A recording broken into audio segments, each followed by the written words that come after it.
जय श्री कृष्णा दोस्तों, किशोरी क्रिएशन से मैं सपना शर्मा आप सभी का हार्दिक स्वागत करती हूँ आपके अपने चैनल पर। दोस्तों, देवउठनी एकादशी जो होती है वह सभी एकादशियों में जो है सबसे बड़ी होती है। इस दिन जो है कहीं कहीं एकादशी वाले दिन तुलसी विवाह कराया जाता है, कहीं कहीं पर द्वादशी वाले दिन जो है तुलसी विवाह कराया जाता है। दोस्तों, आज के वीडियो में हम जानेंगे कि कैसे हुआ तुलसी और सालिग्राम जी का विवाह। धार्मिक मान्यता के अनुसार देवउठनी एकादशी वाले दिन जो है भगवान विष्णु नींद से जागते हैं। इसी दिन से जो है शुभ कार्यों की शुरुआत होती है। देवउठनी एकादशी से जुड़ी कई परंपराएं हैं। इसमें एक परंपरा जो है वो है तुलसी और सालिग्राम विवाह की। सालिग्राम को जो है भगवान विष्णु का ही स्वरूप माना गया है। शिव महापुराण के अनुसार पुरातन समय में जो है दैत्यों का राजा दंभ था। बहुत बड़ा विष्णु भक्त था, पर बहुत दिनों तक उसके कोई संतान नहीं हुई। उसने दैत्यों के गुरु को शुक्राचार्य को जो है गुरु बना करके भगवान श्री कृष्ण से एक मंत्र प्राप्त किया और पुष्कर में जाकर के उसने घोर तप किया। की तपस्या से प्रसन्न होकर के विष्णु भगवान ने उसे पुत्र होने का वरदान दिया। भगवान विष्णु के वरदान स्वरूप उसके पुत्र हुआ। वास्तव में वह श्री कृष्ण के अग्रगणी सुदामा नामक एक गोप्ता जिसे श्री राधा रानी ने जो है असुर योनि में जन्म लेने का श्राप दे दिया था। का नाम शंखचूड़ रखा गया। जब शंखचूड़ बड़ा हुआ तो उसने पुष्कर में जाकर ब्रह्मा जी को प्रसन्न करने के लिए घोर तप किया। शंखचूड़ की तपस्या से भगवान ब्रह्मा जी प्रसन्न होकर के प्रकट हुए और उससे वरदान मांगने को कहा।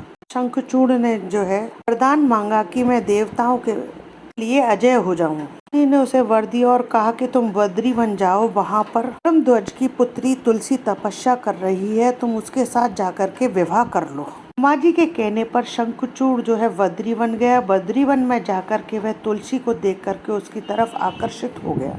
वहाँ पर भगवान ब्रह्मा जी आए और उन्होंने शंखचूड़ से तुलसी जी से जो है गंधर्व विधि से विवाह करने के लिए कहा।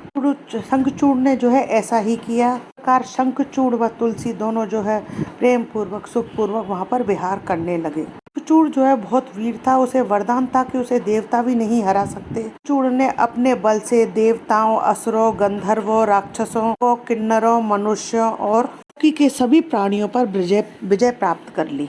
शंखचूड़ के राज्य में जो है सभी सुखी रहते थे। शंखचूड़ जो है हमेशा भगवान श्री कृष्ण की भक्ति में ही लीन रहता था। के हाथ से निकल जाने पर सभी देवता मिलकर के जो है ब्रह्मा जी के पास गए। ब्रह्मा जी सभी देवताओं को लेकर के विष्णु जी के पास गए। तब विष्णु जी बोले शंखचूड़ की मृत्यु जो है भगवान शिव के त्रिशूल से करके भगवान विष्णु बोले कि शंखचूड़ की मृत्यु जो है भगवान शिव के त्रिशूल से होगी।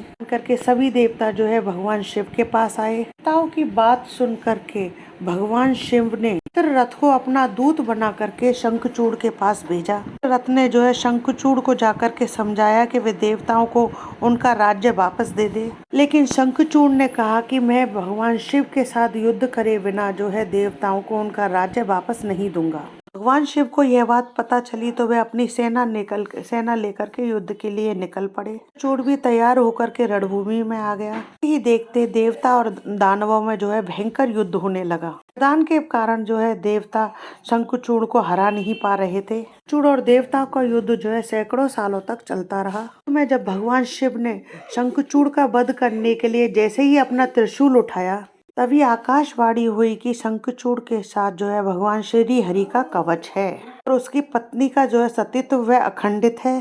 तक जो है शंखचूड़ का वध नहीं हो सकता। आकाशवाणी सुन करके भगवान विष्णु वृद्ध का रूप धारण करके शंखचूड़ के पास गए और उससे श्री हरि का कवच जो है दान में मांग लिया। शंखचूड़ ने बिना किसी झिझक के जो है वह कवच दान कर दिया। फिर भगवान विष्णु शंखचूड़ का रूप बना करके तुलसी के पास गए। आकर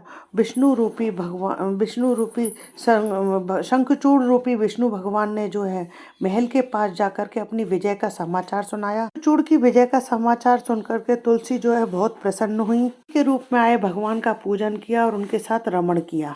का सत्यत्व भंग होते ही भगवान शिव ने युद्ध में जो है शंखचूड़ का वध कर दिया। समय बाद तुलसी को ज्ञात हुआ कि उसके स्वामी जो है जिंदा नहीं है। ये जो मेरे पास है ये मेरे स्वामी नहीं है। तब भगवान अपने मूल रूप में आ गए। साथ छल हुआ जान करके शंखचूड़ की पत्नी तुलसी रोने लगी। तुलसी ने कहा कि आज आपने जो है छल पूर्वक मेरा सत्यत्व भंग किया है और आपने मेरे पति को भी मार दिया, जो है अवश्य ही पाषाण हृदय है। अब आप पृथ्वी पर जो है पाषाण बनकर रहें। विष्णु भगवान ने कहा कि देवी तुम मेरे लिए बहुत दिनों से तपस्या कर चुकी हो, अब तुम इस शरीर का त्याग करके दिव्य देह धारण करके आनंद पूर्वक मेरे साथ रहो।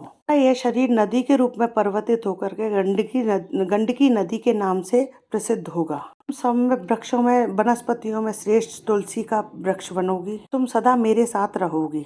तुम्हारे श्राप को साबित करने के लिए, सत्य साबित करने के लिए मैं पाषाण रूप में यानी शालिग्राम रूप में हमेशा तुम्हारे साथ रहूंगा। गंडकी नदी पर मेरा वास होगा। रहने वाले करोड़ों कीड़े अपने तीखे दांतों से जो है काट काट करके पाषाण को मेरे चक्र का चिन्ह बनाएंगे। अब लंबी जो है तुलसी व शालिग्राम का विवाह करके अर्जित करेंगे। परंपरा अनुसार देव प्रबोधनी एकादशी वाले दिन तुलसी और शालिग्राम का विवाह संपन्न होगा। साथ ही इसी दिन मांगलिक कार्यों की भी शुरुआत होगी। मान्यता है कि तुलसी और शालिग्राम का विवाह कराने में मनुष्य को जो है तुल्य पुण्य की प्राप्ति होती है। ऐसी मान्यता है कि जो तुलसी जी का विवाह कराते हैं उनके पुण्य की कभी भी समाप्ति नहीं होती है। जो अपने स्वभाव के अनुसार एकादशी का व्रत करते हैं उनके पुण्य की भी कभी समाप्ति नहीं होती है। मनुष्य देवउठनी एकादशी को रात्रि जागरण करते हैं, उनके कई जन्मों के पाप नष्ट हो जाते हैं और उनकी 10 पीढ़ियां तक जो है वैकुंठ में राज्य करती है। देवउठनी एकादशी पर श्री हरि विष्णु का पूजन करने से यौवन और वृद्धावस्था के सभी पाप जो है नष्ट हो जाते हैं। ऐसा कहा जाता है कि जो देवउठनी एकादशी पर रात्रि जागरण करते हैं तो सूर्य ग्रहण के स्नान के दौरान जो फल मिलता है उससे भी 1000 गुना फल की प्राप्ति होती है हरि जागरण से।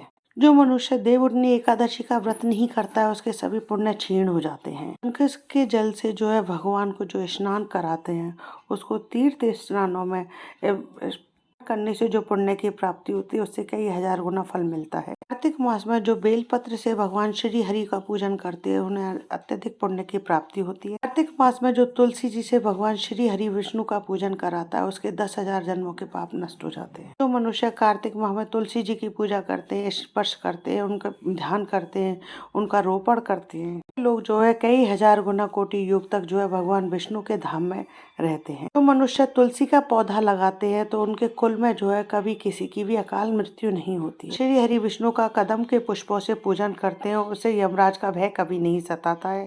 तो दोस्तों देव प्रबोधनी एकादशी की महिमा जो है अपरंपार है।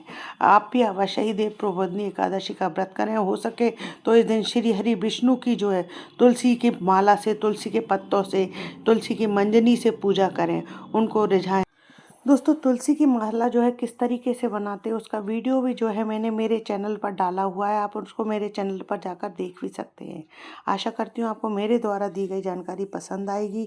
यदि आपको मेरा ये वीडियो अच्छा लगे तो प्लीज़ मेरे वीडियो को ज़्यादा से ज़्यादा लाइक और शेयर करें। यदि आपने अभी तक मेरे चैनल को सब्सक्राइब नहीं किया है तो इसे सब्सक्राइब करना ना भूलें।